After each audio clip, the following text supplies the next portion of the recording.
It was 1997 and Bruce Willis was about to make the biggest decision of his life.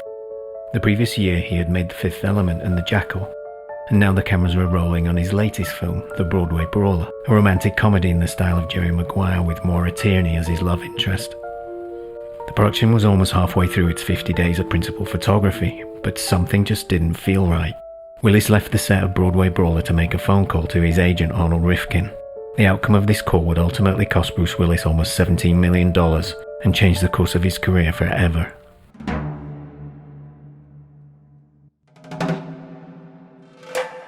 The 90s were a challenging time for Bruce Willis. He had been one of the highest-grossing superstars of the previous decade, but the audiences were getting tired. For every Pulp Fiction he made, there was a North or a Color of Night. For every 12 Monkeys, there was a Striking Distance or a Last Man Standing. The solution, he decided, was to make films with a wider appeal and to have more control over the films that he starred in. After all, this had worked for Tom Cruise, so why not him?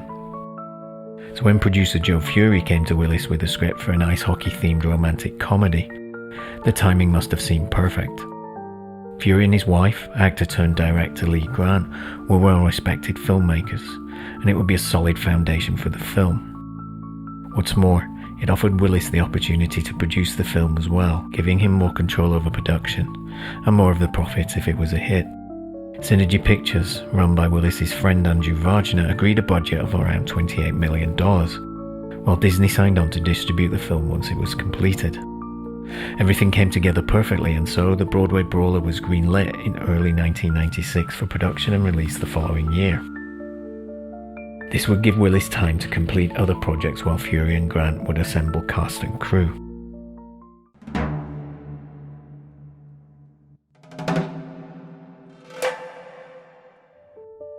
The production of Broadway Brawler mobilized in January of 1997 in the city of Wilmington, Delaware. Locals in the suburb of Hedgeville awoke one morning to find a letter from the production company. It read, "Production of the motion picture The Broadway Brawler is going to begin very shortly in your area."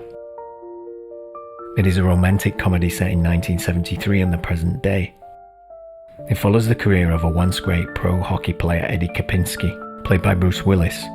We begin filming in February in different areas of Hedgeville or downtown Wilmington, and expect to be there until the end of March. Shortly thereafter, the trucks and cranes rolled into Wilmington. Local photographer Pete Lounsbury captured the spectacle on his video camera. Production went on day and night throughout February as sets were constructed at various locations, including St. Edward's Church and Kosciuszko Park, which was converted into an ice rink. To outsiders, everything seemed to be going well. Until the end of February, that is, about 20 days into production, when everything went quiet and the trucks disappeared almost overnight.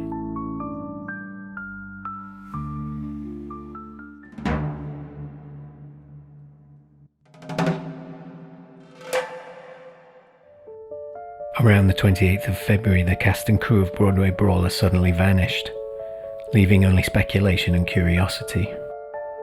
Local and national news caught wind of issues on the production, stories about arguments on set, crew walkouts, and at least one enormous ego out of control. The Los Angeles Times and Variety published similar accounts of the situation the following week, with Willis and Synergy Pictures on one side, and Joe Fury, Lee Grant, and several crew on the other. They stated that Willis was unhappy with the film's direction and with his performance in the completed scenes. As the film's producer, he tried to make changes before ultimately firing Grant and Fury. Willis also contacted his friend, director Dennis Dugan, in an attempt to save the production. While Dugan made his way to Wilmington, Willis's agent arranged a meeting with Andrew Vajna and Joe Roth at Disney to see what options Willis might have. Unable to find a solution that would keep everyone happy, Joe Roth had another idea. Broadway Brawler could be put on hold, giving Willis more time to decide what might be best for the project. The cost of production so far would be paid off by Disney and later recouped from money owed to Willis for starring in 3 of their upcoming film projects. Synergy Pictures would then assign the film rights for Broadway Brawler over to Willis, who could start up production again at a later date if he wanted to. Willis needed very little time to think before agreeing to this. It was the path of least resistance, and it would allow him to walk away without facing potentially catastrophic legal consequences. In total, this decision would cost him around $17 million in 1997. Adjusted for inflation, that figure today would be over 30 million US.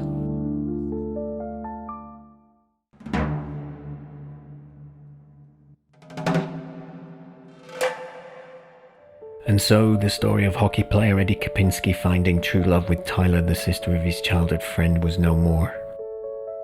Hollywood, of course, is never sentimental about failure, but in the aftermath of such a massively expensive era, it's interesting to see how everything played out.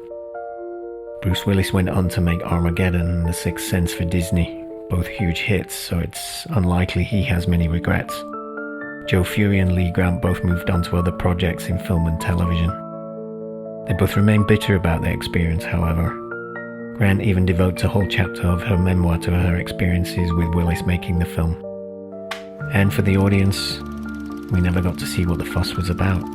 Was Willis right to fire the director, to cancel the film rather than complete it? We'd need to see the footage ourselves to know for sure.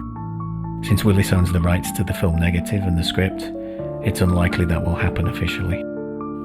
Fury and Grant have copies of the completed scenes according to Variety, so it's possible that some raw footage could slip out one day. Over the years, several copies of the script have surfaced at auction, along with a few pieces of production materials.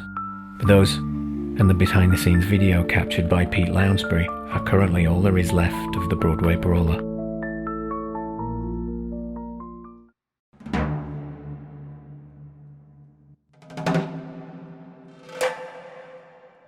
If you made it this far, I firstly want to say thank you so much for watching. What interested me so much about this story is just how unique the situation was. This wasn't some low-budget independent film that ran out of money. Broadway Brawler's budget was close to $30 million, and it was backed by Disney. It was nearly halfway through production when it shut down. It would have simply been easier to finish the film and hold on to it until there was an opportunity to release it, perhaps one Christmas or Valentine's Day. But they didn't. Bruce Willis and Disney killed it. They paid everybody off and then moved on without a second thought. And so we can only speculate as to what if. Will we ever get to see the footage? Will there be a remake? What do you think? Let us know in the comments. As always, I'll leave links to relevant research in the video's description, including the behind the scenes footage. Patreon subscribers can access additional materials in our archive, including more details of what happened on set between Lee Grant and Bruce Willis, an analysis of the shooting script, plus a breakdown of what the lost footage might contain. Thanks again for watching. Until next time, this is Unfinished, Unfilmed, Unseen.